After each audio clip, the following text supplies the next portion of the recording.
people were drunk and they were very provocative. One of them asked me how I could end up marrying a traitor of Uganda as if I'd never saw Wanyankole to marry.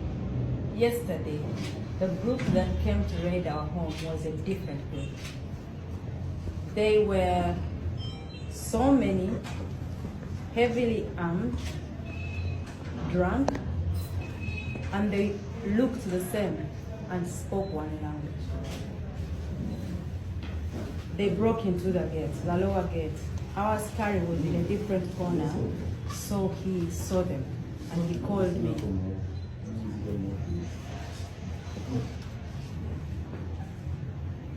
Our askari saw them and called me. I had already gone to bed. I was just preparing to read like one page of my Bible and then sleep.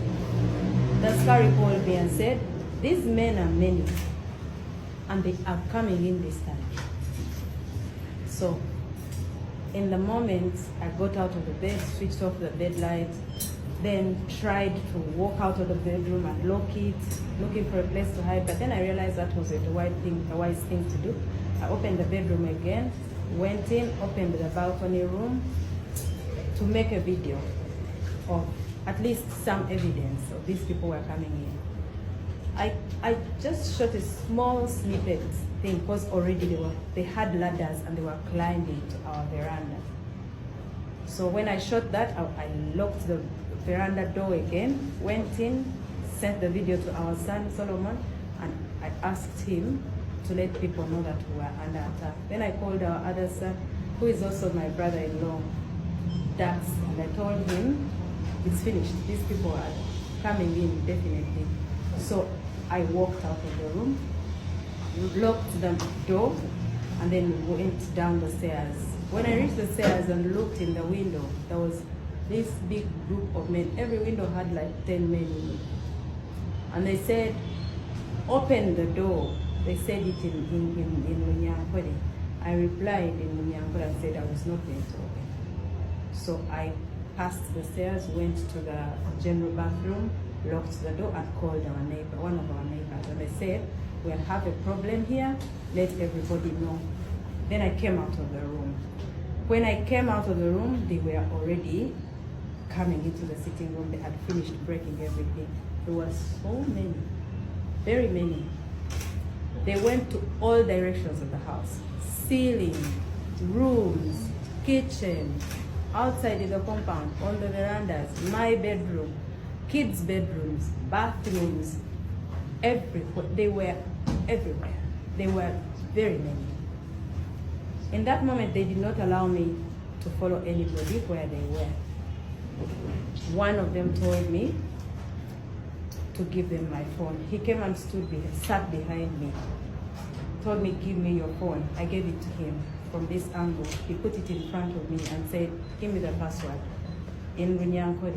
And I said back, "I'm not giving you the password."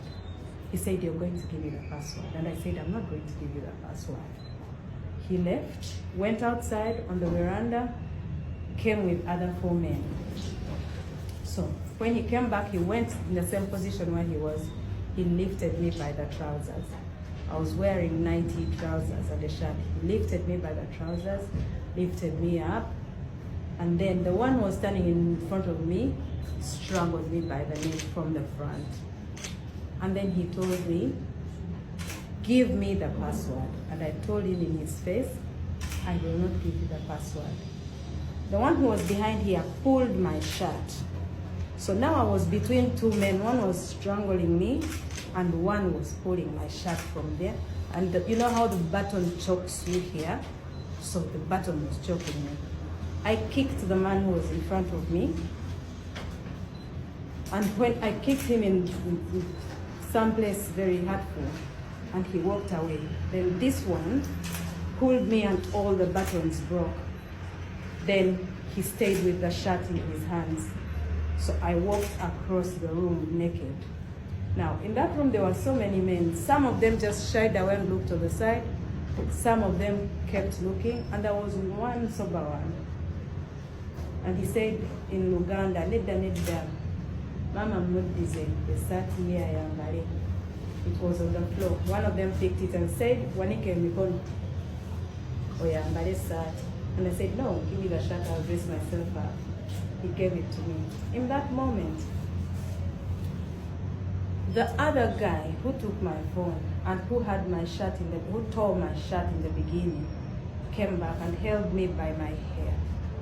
It was plaited like this last night. He held me by my hair and pushed me all the way up to a pole across in the sitting room, and I hit my lip.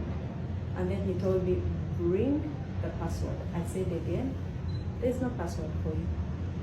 Then he pulled me down on the floor and they sat on me. I felt as if 4 bodies sat on me. There was someone, I think, was overseeing everything. He told them, what's happening here? Leave her. Then they went. I sat on the floor, and in that moment, I felt thirsty, I felt nauseous, I felt dizzy, I felt my body was confused. I asked for water. They brought me a glass of water. I asked for more water. They gave me another glass. And that was the last that I remember of that event. The next moment that I got to realize, I was on the veranda sleeping in my own vomit. The askari and the other boy organized drove me to the hospital. So they left you in your house in your house? They left me in my house. In my house or on the veranda, because when I realized I was outside on the veranda, sleeping in my own vomit. So all this while, they were asking me where my husband was. Where is your husband? I said, I don't know where he is. They asked me, did you think you would bring your brother here to run on Kampala MP and win? That's not how you come and go by. I don't have a brother that ran for any position. They kept asking the askari, where are the children? They beat him. Beat him here on the face. He has another cut on the head. They asked him where the children, he said he didn't know. They asked him where the basement was. Where is the basement? He said, I'm new here. I don't know if there is even a basement here. So they collected everything. Phones, laptops, electricity, chargers, AirPods, anything electrical. They took away our camera system. They went to the city, picked it, broke everything down, left us in the dark, and went. Do you think this man could have been sent by General Motors? General Motors has given my husband an ultimatum of 48 hours. Sometime 3 days ago now. Okay, it's past 48 hours. And he told him to come out of the latrine if that's where he was hiding. Then he said, I am looking for you, and when I find you, I'll treat you the way they treat, was it rebels? Was it Outlaws. outlaws? Yes, outlaws. So, if someone threatens you to that extent, and they are in an office of power, and they're in control of the army and all the army outfit, how could you say they're not the one that saved those people? What message do you have for your husband? Wherever he is, he should just do his thing. He shouldn't worry about me. As soon as the doctor says I am good to go, I'm going back to our home. Relax. I am going to be fine. I shouldn't be the reason you leave. You're hiding. You should come at your own timing and when you feel safe. Otherwise, I'm okay.